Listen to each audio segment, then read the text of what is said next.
ഇത്ര വലിയ രക്ഷ, ദ ഗ്രേറ്റ് സാൽവേഷൻ. ഇത്ര വലിയ രക്ഷ എന്ന് പറയുമ്പം salvation is A gift of the living God. ദൈവം നമുക്ക് ദാനമായിട്ട് തന്നിരിക്കുന്നതാണ്, നിത്യമായ ജീവനെ പ്രാപിച്ചെടുക്കുന്നത്. അതിനാണ് സാൽവേഷൻ എന്ന് പറയുന്നത്. അപ്പം നമ്മൾ രക്ഷിക്കപ്പെട്ടതാണോ നമ്മൾ ചോദിക്കുമ്പോൾ എപ്പോഴാണ് രക്ഷിക്കപ്പെട്ടതെന്ന് അവനവന് ആത്മാവിൽ തീർത്തും അറിയാൻ നോക്കും. പക്ഷേ ഒരു നിശ്ചിത പർട്ടിക്കുലർ ഡേറ്റ് വെച്ച് പറയാമെങ്കിൽ അത് വളരെ പ്രയോജനമാണ്. രക്ഷിക്കപ്പെട്ട വ്യക്തിയാണോ എന്ന് ചോദിക്കുമ്പോൾ 1 യോഹന്നാൻ 5:11-14 വരെയുള്ള വാക്യമാണ് എപ്പോഴും ഞാൻ എടുക്കുന്നത്. 1 യോഹന്നാൻ, ഇത് വീണ്ടും വീണ്ടും ദൈവം ഓർപ്പിക്കുന്നത്, these are very important cardinal principles of the biblical truth.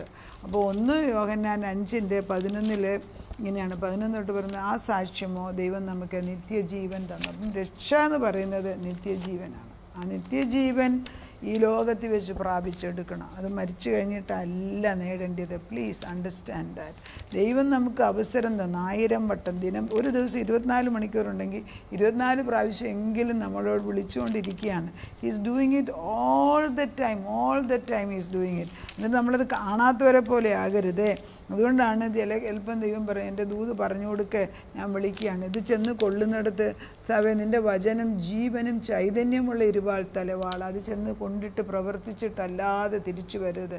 പക്കത്ത് നിൽക്കുന്ന ഈ വേലിപ്പുറത്ത് നിൽക്കുന്നവരുണ്ട്, ഇങ്ങോട്ട് വരണം അങ്ങോട്ട് വരണം, ഈ ദൈവം കറക്റ്റാണോ സത്യമാണോ അതോ വേറെ ദൈവങ്ങളെ വിളിക്കണം, ഇങ്ങനെയൊക്കെ ചിന്തിക്കുന്ന പലരും കാണും. അത് നാച്ചുറലായിട്ടുള്ള ജഡീക ചിന്തയിൽ എപ്പോഴും അത് കയറി വരും.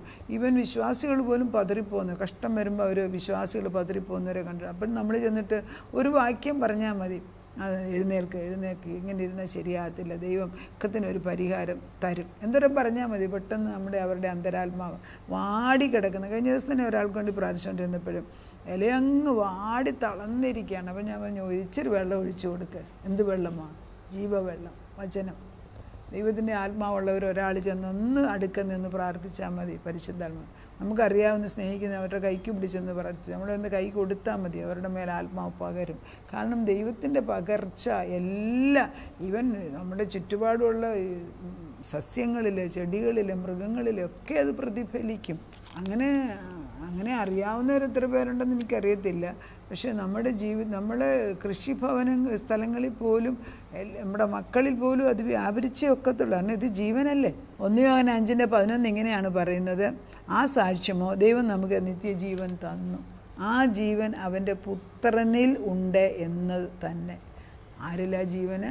ഈ മരണമില്ലാത്ത ജീവൻ പുത്രനിൽ മാത്രമാണ് നിക്ഷിപ്തമായി. അത് വേറൊരാൾക്ക് തരാൻ ദൈവം അനുവദിക്കുക. Is A jealous God, A zealous God. അവന് ആ ജീവൻ അവൻ്റെ പുത്രനിലുണ്ട് എന്നുള്ളത് തന്നെ. പുത്രന് ഉള്ളവന് ജീവനുണ്ട്, പുത്രനില്ലാത്തവന് ജീവനില്ല. അപ്പം ദൈവപുത്രനെ സ്വീകരിക്കുന്ന നിമിഷത്തിൽ അന്ന് ഏദൻ തോട്ടത്തിൽ മരിച്ചുപോയ ആത്മാവിനെ തിരിച്ചു തരുന്നത് പുത്രനിൽ കൂടെയാണ്. വാട്ട് എ മാർവലസ് പ്രിവിലേജ് അല്ലേ നമുക്ക് കിട്ടുന്ന ഈ പദവി. ദൈവം പറയുന്നത് പുത്രനുള്ളവന് ജീവനുണ്ട്. അതുകൊണ്ടാണ് യോഹന്നാൻ്റെ 6-ാം അധ്യായത്തിലൊക്കെ ആകുമ്പം എൻ്റെ ശരീരം ജീവൻ്റെ അപ്പമാണ്, എന്നെ ഭക്ഷിക്കുന്നവൻ അവനിൽ ദൈവത്തിൻ്റെ ജീവനുണ്ടെന്ന് പറയുന്നുണ്ട്. 6 യോഹന്നാൻ്റെ സുവിശേഷം തന്നെ 6 പറയുന്നുണ്ട്. കർത്താവ് നമ്മളോടങ്ങ് സ്നേഹം കൂടിയിട്ട് നിങ്ങളിൽ ഇപ്പം നമുക്ക് ദൈവത്തെ വേണമെന്നൊരാഗ്രഹമുണ്ട്. പക്ഷേ അതിൽ കൂടുതൽ ദൈവത്തിനാണ് നമ്മളിൽ പ്രസാദിക്കാൻ ആഗ്രഹം. ഇത് അമ്മയപ്പന്മാർ, അവർക്ക് അങ്ങേറ്റത്തെ സ്വത്തും പണവും എല്ലാം ഉണ്ട്.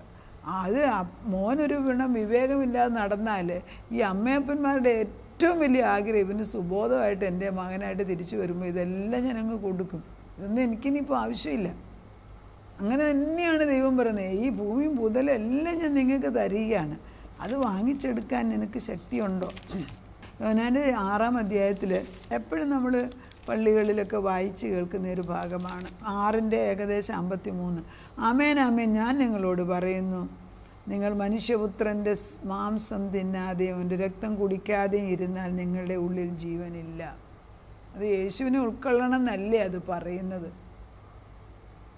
എൻ്റെ മാംസം തിന്നുകയും എൻ്റെ രക്തം കുടിക്കുകയും ചെയ്യുന്നതിന് നിത്യജീവനുണ്ട്. എന്ത് ജീവനാ? അതെപ്പം തുടങ്ങി? മരിച്ചു കഴിഞ്ഞിട്ടാ? എപ്പോഴല്ല ഇത് വചനം, ഈ വചനം വ്യക്തമായിട്ട് സംശയമില്ലാത്ത വിധത്തിൽ എഴുതി വെച്ചിരിക്കുകയല്ലേ. എൻ്റെ മാംസം തിന്നി എൻ്റെ രക്തം കുടിക്കുകയും ചെയ്യുന്നതിന് നിത്യജീവനുണ്ട്, ഞാൻ ഒടുക്കത്തെ നാളിൽ അവനെ ഉയർത്തെഴുന്നേൽപ്പ് എന്തെങ്കിലും ആയിക്കോട്ടെ, പക്ഷേ ഇന്ന് എൻ്റെ ഉള്ളിൽ ജീവനുണ്ട്. അത് ദൈവത്തിൻ്റെ അവകാശമാണ്, ദൈവത്തിൻ്റെ അധികാരത്തിൽപ്പെട്ട കാര്യമായി പറയുന്നത്. എൻ്റെ മാംസം സാക്ഷാൽ ഭക്ഷണം, എൻ്റെ രക്തം സാക്ഷാൽ പാനീയമാകുന്നു. സാക്ഷാൽ എന്ന് പറയുമ്പം absolutely this is the true food. ഇതാണ്, ഞാനാണ് നിൻ്റെ വിശ്വാസത്തിൻ്റെ കാതൽ, ഞാനാണ് ജീവന്, ഞാനാണ് നിൻ്റെ വെളിച്ചം, ഞാനാണ് നിനക്ക് തരുന്ന ജീവപ്രകാശം. ഇതെല്ലാം ഇതിനകത്ത് വരികയാണ്. എൻ്റെ മാംസം തിന്നുകയും എൻ്റെ രക്തം കുടിക്കുകയും ചെയ്യുന്നതിന് എന്നിലും ഞാൻ അവനിലും വസിക്കും. So we have become one with God as soon as we have this communion with God. ഇല്ലേ ദൈവവുമായിട്ടുള്ള ബന്ധം. പിന്നെ എന്തുകൊണ്ടാണ് ദൈവത്തെ കേൾക്കാൻ മടിയെന്ന് വെച്ചാൽ ജഡം, എന്നിലുള്ള ജഡത്തിനാണ് ഈ ദൈവത്തോടുള്ള വിപരീതം. കാരണം ഇത്രയും നാൾ പഠിപ്പിച്ച രീതി തെറ്റിപ്പോയി. അതുകൊണ്ടാണ് നല്ല ഭവനങ്ങളിൽ പണ്ടൊക്കെ പഠിപ്പിച്ചിട്ടുള്ള എല്ലാ കാത്തലിക്സിൻ്റെയും ഫാമിലിയിൽ നിന്ന് 1-2 അച്ഛന്മാരോ കന്യാസ്ത്രീകളോ വരും. കാരണം അവർ അത് തന്നെയാണ് അവരുടെ കാഴ്ചപ്പാട്, ദൈവത്തിന് വേണ്ടി സെർവ് ചെയ്യണം. ഇപ്പം ഉണ്ടോയെന്ന് എനിക്കറിഞ്ഞൂടെ, മാറുന്നുണ്ട്.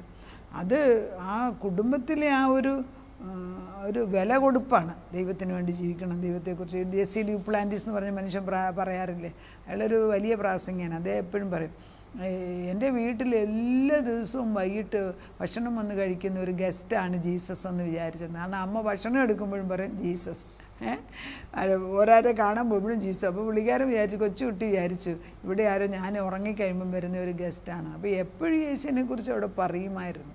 അങ്ങനെയാണ് ദൈവത്തിൻ്റെ മഹത്വം വരുന്നത്.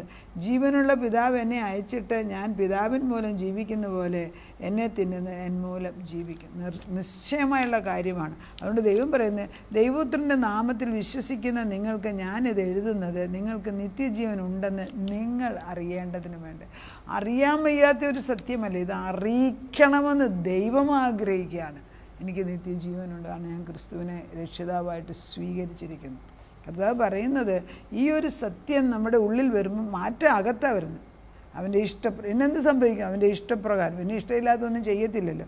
ഈ യോഹന്നാനിൽ പറയുന്നുണ്ടല്ലോ, ദൈവത്തിലായിക്കഴിഞ്ഞാൽ പിന്നെ നമുക്ക് പാപം ചെയ്യാനൊക്കത്തില്ലെന്ന്. നമ്മൾ ചെയ്യുന്നല്ല, നമുക്ക് ചെയ്യാനൊക്കത്തില്ലെന്ന്. കാരണം വിത്ത് മാറിപ്പോയി, DNA മാറി, പേര് മാറി, സിറ്റിസൺഷിപ്പ് മാറി, എല്ലാം മാറി. അവൻ്റെ ഇഷ്ടപ്രകാരം നാം എന്തെങ്കിലും അപേക്ഷിച്ചാൽ അവൻ നമ്മുടെ അപേക്ഷ കേൾക്കുന്നു എന്നുള്ളത് നമുക്ക് അവനുള്ള ധൈര്യം. ഞാൻ പ്രെയർ റിക്വസ്റ്റ് ചോദിക്കുന്ന മിക്കവരോടും പറയുന്ന വാക്യങ്ങളാണിത്. കാരണം നമ്മൾ ഒരു കാര്യം അപേക്ഷിച്ചാൽ അപ്പച്ചനത് കേൾക്കും, ആ ഉറപ്പാണ്. വിശ്വസിച്ചാൽ ദൈവം. വിശ്വാസം ഇല്ലാതെ പ്രാർത്ഥിച്ചിട്ട് ഒരു ഗുണമില്ല. ഒരാൾ പ്രാർത്ഥിച്ചിട്ട് നിങ്ങൾ പ്രാർത്ഥിക്കുന്നില്ല എന്ന് തിരിച്ചു പറയുമ്പോഴേ അത് അവരുടെ ബലഹീനതയെ കാണിക്കുന്നു. നമ്മൾ പ്രാർത്ഥിച്ചോ ഇല്ലയോ എന്ന് അവരെങ്ങനെ അറിയുന്നു? നമ്മൾ കേൾക്കുമ്പോഴേ യേശുവിനെ ഏൽപ്പിച്ചു കഴിഞ്ഞു കർത്താവ്. പിന്നെ ദൈവം ആത്മാവ് സമ്മതിച്ചാൽ വീണ്ടും പ്രാർത്ഥിക്കുക. അതല്ലെങ്കിൽ കേൾക്കുമ്പം തന്നെ കർത്താവ് ഇത് നിന്നെ ഏൽപ്പിക്കുകയാണ്. അവർ നിന്നെ വിശ്വസിച്ച് നമ്മളെ ഏൽപ്പിച്ചത് ഇതാ നിൻ്റെ കയ്യിൽ ഏൽപ്പിക്കുന്നു. അത്രയും പറഞ്ഞാൽ ബാക്കി ദൈവത്തിന് എന്നെ മറവിയുണ്ടോ? കർത്താവ് ഇപ്പം നമ്മൾ പ്രെയർ റിക്വസ്റ്റ് കൊടുക്കുമ്പോഴും കർത്താവ് വന്ന് എഴുതിയെടുക്കുന്നത് ഞാൻ കാണാറുണ്ട്. നാം എന്ത് അപേക്ഷിച്ചാലും അവൻ നമ്മുടെ അപേക്ഷ കേൾക്കുന്നു എന്നറിയുന്നുവെങ്കിൽ അവനോട് കഴിച്ച അപേക്ഷ ലഭിച്ചു. അതാണ് അത്. ഇപ്പം നമ്മൾ ഈ എബ്രായ ലേഖനം 2:4 ഈ പാപത്തിൻ്റെ ഈ വലിയ രക്ഷയെക്കുറിച്ച് പറയുന്നത്. 2:4 വായിക്കാം. സമയം ഉണ്ടോയെന്ന് തോന്നുന്നില്ലെങ്കിലും. കർത്താവ് താൻ പറഞ്ഞു തുടങ്ങിയതും ദൈവം അടയാളങ്ങളാലും അത്ഭുതങ്ങളാലും വിവിധ വീര്യപ്രവൃത്തികളാലും തൻ്റെ ഇഷ്ടപ്രകാരം പരിശുദ്ധാത്മാവിനെ നൽകിക്കൊണ്ടും സാക്ഷി നിന്നതും കേട്ടവർ നമുക്ക് ഉറപ്പിച്ചു തന്നതുമായ ഇത്ര വലിയ രക്ഷ. എന്താ അത്? എന്തെല്ലാം കാര്യങ്ങളും രക്ഷ ഉറപ്പിച്ചിരിക്കുന്നത്. അത് കർത്താവ് പറഞ്ഞു തുടങ്ങിയിട്ടുണ്ട്. അടയാളങ്ങൾ, അത്ഭുതങ്ങൾ, വീര്യപ്രവൃത്തികൾ അത് സ്ഥിരപ്പെടുത്തിയിട്ടുണ്ട്. പരിശുദ്ധാത്മാവ് നമുക്ക് തന്നിട്ടുണ്ട്. പരിശുദ്ധാത്മാവിന് സാക്ഷി നിൽക്കുന്നു. ഇവരെല്ലാം കേട്ട് ഇത്ര വലിയതായ ഈ രക്ഷ നാം ഗണ്യമാക്കാതെ പോയാൽ എങ്ങനെ തെറ്റി? ഇത് ഗണ്യമാക്കാതിരുന്നാൽ എങ്ങനെ നമുക്ക് രക്ഷ കിട്ടുമെന്ന് കർത്താവ് വീണ്ടും വീണ്ടും വിളിച്ചത്. നമുക്കൊന്ന് ചെയ്യാം. നമ്മുടെ കുഞ്ഞുങ്ങളുടെ ആയിരിക്കും, ഭർത്താവിൻ്റെ ആയിരിക്കും, നമ്മൾ ആരുടെ വിഷയങ്ങളുടെ മേൽ എടുത്തു വെച്ചൊരു ഫോട്ടോ കുഞ്ഞുങ്ങളുടെ എടുത്തു വെച്ചിട്ട് അതിന്മേൽ ദൈവമേ നിൻ്റെ ആത്മാവിനെ ഞങ്ങൾ പകരുന്നു സത്യത്തിൻ്റെ ആത്മാവ് പകരട്ടെ എന്ന് ഒരു വരുന്നിടം വരെ നമ്മൾ വെച്ച് പ്രാർത്ഥിച്ചാൽ ദൈവം അത് മാനിക്കുക. അവർ വിളിച്ചാൽ വരത്തില്ലെങ്കിൽ കേൾപ്പിക്കുന്ന ഒരു ദൈവം ഉണ്ടല്ലോ. പക്ഷേ ഇൻ്റർസീഡ് ചെയ്യാതെ നടക്കത്തില്ല, നമ്മൾ പ്രാർത്ഥിക്കണം. അപ്പം പാപക്ഷമ മുതൽ വരുവാനുള്ള രാജ്യത്തെ തേജസ്സോട് പങ്കിടുന്നത് വരെയുള്ള ഒരു ദൈവത്തിൻ്റെ സമ്പൂർണ്ണ രക്ഷയെക്കുറിച്ച് ഇത് പറയുന്നു. ഇത്ര വലിയ രക്ഷയെന്ന് പറഞ്ഞാൽ പാപം ക്ഷമിച്ചു കിട്ടുന്നു, പിന്നെ വരുവാനുള്ള രണ്ടാം സ്വർഗത്തിലെ അത് ദൈവവുമായിട്ടുള്ള ജീവിതത്തിൽ നമ്മുടെ പങ്കാളികളെ. ഇത് ക്രിസ്തു നമുക്ക് വേണ്ടി ചെയ്തതും ചെയ്യുവാൻ പോകുന്നതുമായ കാര്യങ്ങളെ മാത്രമല്ല, നമ്മെ അങ്ങേയറ്റം രക്ഷിക്കുവാൻ പ്രാപ്തനായ ക്രിസ്തുവിനെ തന്നെ സൂചിപ്പിക്കുന്നു. അപ്പോൾ രക്ഷ ക്രിസ്തുവിൽ മാത്രമാണെന്നാണ്. ഇത് ക്രിസ്തുവിൽ കൂടെയാണ്, അവൻ നമ്മുടെ രക്ഷയാണ്. ക്രിസ്തുവിൻ്റെ അത്ഭുതമായ വ്യക്തിത്വവും അവൻ്റെ ഉജ്ജ്വലമായ വേലയും നമ്മിൽ പകരുന്നത് രക്ഷയിലൂടെയാണ്. അവൻ്റെ വ്യക്തിത്വം, അവൻ്റെ വേലകളൊക്കെ യേശുവിൽ കൂടെ, നമ്മളിൽ യേശുവിൽ കൂടെയാണ് നമുക്കത്. ആ രക്ഷയുള്ളവർക്കേ അത് ലഭിക്കുന്നുള്ളൂ. വരുവാനുള്ള യുഗത്തിൽ തേജസ്സോടെ ക്രിസ്തുവിൻ്റെ രാജ്യത്തെ അവകാശമാക്കുന്നവരാണ് വിശ്വാസികൾ. അതായത് വരാനുള്ള യുഗം, അതായത് ദൈവത്തിൻ്റെ ഒരു വാഴ്ചകാലമില്ലേ. അപ്പോൾ നമ്മൾ തേജസ്സോടെ ക്രിസ്തുവിൻ്റെ കൂടെ നമ്മൾ അവകാശികളായിട്ട് ജീവിക്കും. ക്രിസ്തു നമ്മുടെ രക്ഷയുടെ ജീവനായും നമ്മുടെ സ്വസ്ഥതയായും ആസ്വദിക്കുന്നത് ഈ യുഗത്തിലാണ്. നമ്മുടെ രക്ഷയുടെ ജീവനായും സ്വസ്ഥതയായും ഈ യുഗത്തിൽ വെച്ച് നമുക്ക് രക്ഷയെക്കുറിച്ചും ആ സ്വസ്ഥത അനുഭവിക്കണമെങ്കിൽ നമ്മൾ യേശു ക്രിസ്തുവിനെ രക്ഷിതാവായിട്ട് സ്വീകരിക്കണം. അല്ലാതെ ലഭിക്കത്തില്ല. അത് ദിനംപ്രതി നമ്മൾ ഉറപ്പിക്കണം. അവിടെ നമുക്ക് ചഞ്ചലിപ്പ് ഉണ്ടാകരുത്. ഇല്ലായിരിക്കും, മിക്കവർക്കും ഇല്ലായിരിക്കും, എനിക്കറിഞ്ഞൂടാ. പക്ഷേ പല വിശ്വാസികളും പ്രശ്നം വരുമ്പോൾ പതറുന്ന ഞാൻ കാണുന്നുണ്ട്. നമുക്കാണേലും ഇടയ്ക്കിടയ്ക്ക് ഇത് ഉറപ്പിച്ചില്ല, നമ്മളും മറന്നു. അതുകൊണ്ടാണല്ലോ മറവിയുണ്ട് മനുഷ്യർക്ക്. ആത്മീക സത്യങ്ങൾ പരിശുദ്ധാത്മാവ് പഠിപ്പിച്ചാലും ചിലപ്പം സൗകര്യപ്രകാരം നമ്മൾ മറന്നു പോകും. അങ്ങനെ ഉണ്ടാകരുത്. ദൈവത്തിൽ ഉറച്ച് വിശ്വസിക്കാം. നാഥ, ഇത്ര വലിയ രക്ഷ അത് ദൂതന്മാരിൽ കൂടെ യേശു ക്രിസ്തു തന്നെ പറഞ്ഞു തന്നു, ദൂതന്മാരിൽ കൂടെ ഒക്കെ കാണിച്ചു തന്നു, അതിശയങ്ങളും അത്ഭുതങ്ങളും ചെയ്തു കാണിച്ചു തന്നു, പരിശുദ്ധാത്മാവ് പറഞ്ഞു തരുന്നു. പിന്നെ നമ്മുടെ ജീവിതത്തിൽ അനുഭവിക്കുന്ന പിതാവാം ദൈവത്തിൻ്റെ ആജ്ഞയുണ്ട്. ഇതെല്ലാം ഉണ്ടായിട്ടും നമ്മളിത് ഇത്ര വലിയ രക്ഷ എന്ന് പറയുന്നത് നമുക്ക് തന്നിരിക്കുന്ന ഏറ്റവും വലിയ ഗിഫ്റ്റല്ലേ. പക്ഷേ അത് സ്വീകരിക്കാൻ, ആ നിത്യതയെ സ്വീകരിക്കാൻ ദൈവം അങ്ങ് വെമ്പൽ കൊള്ളുകയാണ്. ആ ദൈവത്തിൻ്റെ സ്നേഹത്തിലേക്ക് ഞങ്ങളെ ഒന്ന് draws closer and nearer to us lord. വിളിച്ചു മാറ്റണമേ, ഞങ്ങളെ അങ്ങോട്ട് വലിക്കണമേ. അങ്ങനെയാണല്ലോ സോങ് ഓഫ് സോങ്സിൽ, ഉത്തമഗീതത്തിൽ എന്നെ നിൻ്റെ പ്രേമത്തിലേക്ക് വലിക്കുകയാണ്. അതെന്തിനാ? ആത്മാവിൻ്റെ സ്നേഹത്തിലേക്ക് ആരും കയറി വരുന്നില്ല. ജഡസ്നേഹമോ ദൈവമേ ഈ ലോകത്തിൻ്റെ സ്നേഹമോ പാപകരമായ സ്നേഹം മാത്രമാണ്. അതിൻ്റെ പുറകെ മനുഷ്യൻ എന്തെല്ലാം കാണിച്ചു നടക്കുമ്പോൾ പരിശുദ്ധാത്മാവിൻ്റെ വിശുദ്ധ സ്നേഹത്തിലേക്ക്, നീയുമായിട്ടുള്ള ഉറ്റ ബന്ധത്തിലേക്ക്, നിത്യജീവൻ്റെ ഉറവയാകുന്ന ക്രിസ്തുവിലേക്ക് ഞങ്ങളുടെ അന്തരാത്മാവിനെ ആകർഷിപ്പിക്കണമേ. മാറി നിൽക്കുന്ന ഓരോ വ്യക്തിയിലും ദൈവത്തിൻ്റെ അമിതമായ അവിശുദ്ധ സ്നേഹത്തെക്കാട്ടി ശക്തമായ ഒന്നുമില്ലെന്ന് വചനം പറയുന്നു. സ്നേഹമാണ് ക്രിസ്തു. സ്നേഹമാണ് ഈ ലോകത്തിനെ സൃഷ്ടിച്ചത്. ദൈവത്തിന് നമ്മളോടുള്ള സ്നേഹമാണ് മനുഷ്യരിൽ കാണുന്നത്. ദൈവം തൻ്റെ പുത്രനെ അയച്ചത് തൻ്റെ സ്നേഹത്തെ കാണിക്കുന്നു. ആ പുത്രനെ നമുക്ക് വേണ്ടി ക്രൂശിൽ കയറ്റി രക്തം കൊണ്ട് ഞങ്ങളെ മറുവിലയായിട്ട് വാങ്ങിച്ചത് ദൈവസ്നേഹത്തെ കാണിക്കുന്നു. താവ് ഇത്ര വലിയൊരു സ്നേഹം, സ്വന്തം പുത്രനെ ഞങ്ങൾക്ക് വേണ്ടി തന്നവൻ പിതാവാം ദൈവം, അതോടുകൂടി സകലതും ഞങ്ങൾക്ക് തരത്തില്ലേ എന്ന് റോമർക്കെഴുതിയ ലേഖനം 8:32 പറയുന്നു. അതാ നിൻ്റെ വചനം ഞങ്ങൾക്ക് ജീവനും ചൈതന്യവുമായിട്ട് തീരട്ടെ. പ്രാർത്ഥനയ്ക്ക് വേണ്ടി ഉത്തരം തരാൻ ഓടി വരുമ്പോൾ നിൻ്റെ സ്നേഹം കൊണ്ട് ഞങ്ങളെ നിറയ്ക്കണേ. ആദ്യം നിൻ്റെ സ്നേഹമാണ് അഖില സാരമൂഴിയിൽ. ഈ ലോകത്തിൻ്റെ സകലത്തിനെയും നിയന്ത്രിക്കുന്നത് സ്നേഹം തന്നെ. അപ്പിച്ച ആ സ്നേഹത്തിൻ്റെ മുമ്പിൽ പതറിപ്പോകാൻ ഇട്ടയാക്കല്ലേ. മാറിപ്പോകുന്ന ലോക സ്നേഹത്തിൻ്റെ പുറകെ കർത്താവ് ലസ്റ്റ്ഫുള്ളായിട്ടുള്ള കാര്യത്തിലേക്ക് ഞങ്ങളെ വിട്ടുകളയരുത്. ദൈവസ്നേഹം എന്ന് തിരിച്ചറിയാൻ വിവേചനാത്മാവി വിശ്വാസം, ജ്ഞാനം, പരിജ്ഞാനം ഇട്ട് തന്ന് യഥാർത്ഥത്തിൽ ഇടയനായ നിൻ്റെ സ്നേഹത്തിലേക്ക് ഞങ്ങളെ കൊണ്ടുവരണമേ. നാഥൻ അത് ചെയ്യുന്നതിനാൽ സ്തോത്രം.